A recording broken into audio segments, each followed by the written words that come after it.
Evening, ladies and gents, how are you doing? Today's video is going to shock and astound you. The top story on the BBC blew my mind because I never saw it coming, staggering drunkenly over the hill 50 miles away, and I haven't been talking about it endlessly for years. From the BBC, the economic benefits will take some time, says Starmer. Yeah, the economic benefits of voting in clueless socialists, and best of all, headed by Rachel Reeves, who long-term followers of this channel are well aware I've done half a dozen videos lamenting the unending laundry list of failure by Rachel Reeves. The woman has got the IQ of a pork pie. And astoundingly, when said pork pie marches in to the role of Chancellor of the Exchequer, funny old thing, the economic benefits are taking some time. How much time, you might ask? Well, I'll tell you when you'll see the economic benefits of Rachel Reeves being in charge of the purse strings. It'll be when you see a reanimated Osama bin Laden doing the hokey-cokey with Elton John, Boy George, and the chief rabbi. When that day comes, you'll see the economic benefits of a Labour government with a human sausage acting as the Chancellor of the Exchequer. So, we'll read this story for, I don't know, warped, morbid curiosity. We'll read it, and then I'll tell you why. Just if you've lived under a rock your entire life, and you actually think socialist policies create wealth. I mean, I can't believe I'm saying this. I can't believe there's people out there, but evidently there are tens of millions of them that think socialist lefty policies create wealth. Those people exist, despite the fact there's decades, nay, centuries of evidence to the contrary. If you haven't got a room temperature IQ, none of this is news. If you've ever read a history book, none of this is news. But I'll read you this story, walk through Starmer's pitiful, lamentable excuses, and then explain to anybody who isn't a maniac why motivating tens of millions of people to sit on their fat arse in a deck chair eating tea and toast in the middle of the street, which regularly happens in council estates in the town that I'm from, while paying them to do that all day, every day, or, as in Mick Philpott's case, paying them to shaft dozens of manky, toothless career welfare recipients. I'm going to carefully explain to you why paying people to do nothing all day doesn't stimulate the economy. All right? Make sure you've got your thinking caps on.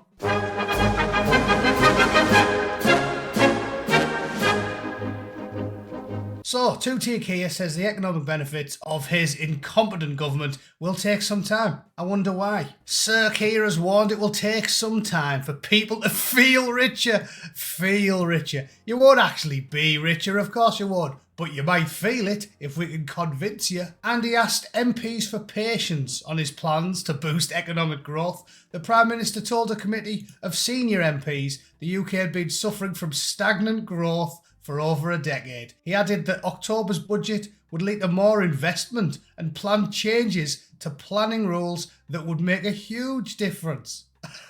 It's unbelievable. You know what? I was going to wait till I got to the bottom of the story before I interjected, but I just can't. It's comedy gold, this stuff. October's budget will lead to more investment. Okay, let's just do with that one. What he's saying here is taxing the balls off small and medium-sized businesses. In fact, all of them. Innit? It's not just small and medium-sized, it's all of them.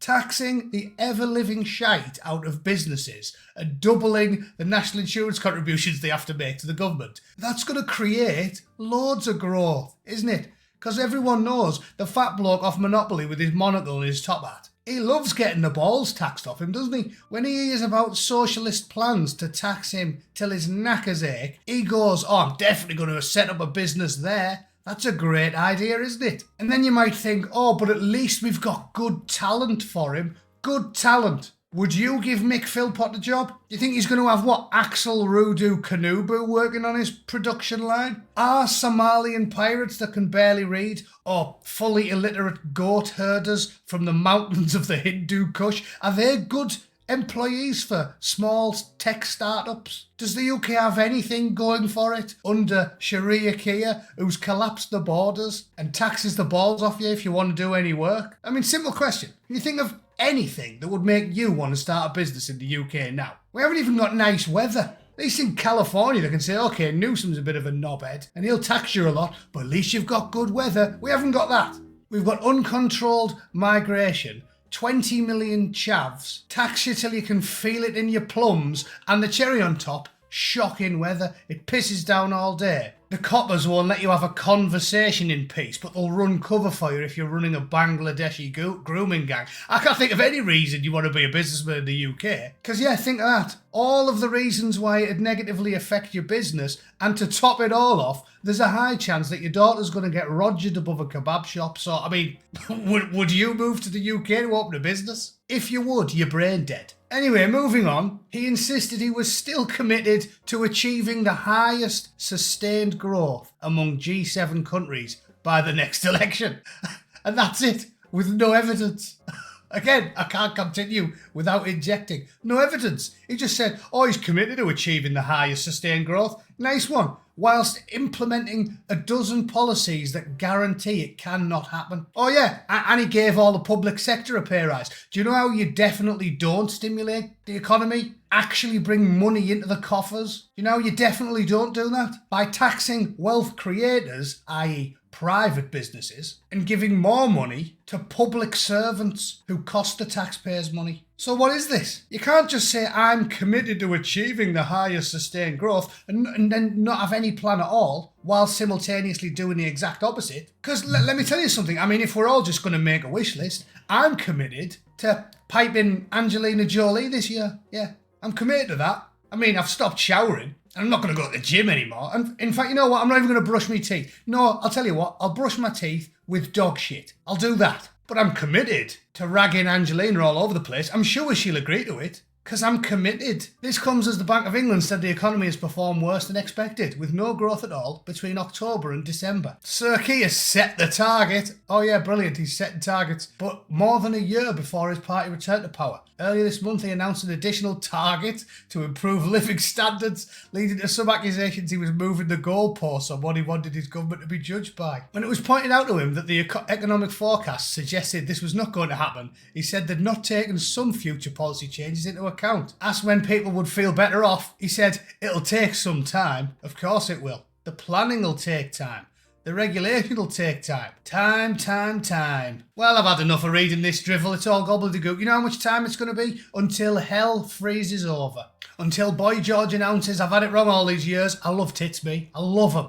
That's when it's going to happen. I.e., never. There's more chance of you seeing Elvis riding down your street on the back of the Loch Ness Monster than there is of Rachel Reeves and Farmer Harmer Starmer with their ludicrous, brain-dead, illiterate policies ever doing anything other than making you skint. That's all they're going to do. And none of this is rocket science. Anybody with a primary school kid could figure this stuff out. Wealth generators don't work for the government. They're called non-producers. Coppers, firemen, nurses, yeah, we need them, but they're non-producers. They make zero wealth for the state. You need independent, small, medium and large businesses owned by individuals who innovate and work hard, create products, bring money into the country, and then pay people's wages. You need a SpaceX. You need a Microsoft. You need private capital. And these maniacs do everything wrong. Every policy they have enacted will do the exact opposite of create growth. And the cherry on top is still, to this day, motivating people to not work. Look at these numbers. This is a story from the back end of November 2023. Benefits. Who gets them and how much do they cost? That's an easy one as well. Human scum and hundreds of billions. Easy. How much is spent on benefits? In August 2023, 22.6 million people were claiming some form of benefits. That year, the government was expected to do 265.5 billion on pensions and benefits. There you go. 22.6 million people. We all know this is true. Anyone who's working class knows this is true, and it's been true for decades. I've told the story before. I was in a pub in York with my missus, and we were working at the time. This is why we remember it, because it annoyed us. And we were talking to some 25, 26-year-old chav who's like, I've been on benefits for 5 years. Why? Mental health, innit? Downs another pint of cider. So, her mental health is too bad to work, but she can definitely get pissed all day in the pub. Definitely do that. Have you ever walked through a council estate? They've all got Nike Air Max and new iPhones. This is what the government in the UK has promoted for 30 years. Get money for baby. The worst people. We motivate the dumbest, laziest people on earth to multiply, and we massively disincentivise normal people having children and starting families. The way we're going, in 50 years' time, it's like survival of the fittest in reverse. If you've got a normal daughter with 2 eyes, more than 3 teeth, and all of her fingers and toes, by about 2060, she's going to be like Snow White, the fairest of them all, because every single person she walks past in the street's going to look like Quasimodo. It's unbelievable. We paid Mick Philpott to have so many kids, he set half of them on fire and he's still got about 6. He never worked a day in his life, did he? Am I lying? Is anything I've just said not true? So, to sum up, I'm sick of being serious. I'm sick of going over these realistic figures. As I keep telling you, stockpile food. Save your worthless money. Save it, because it's all you can do. I would advocate living like you're in Zimbabwe and like jogging to the shops every hour to buy bread.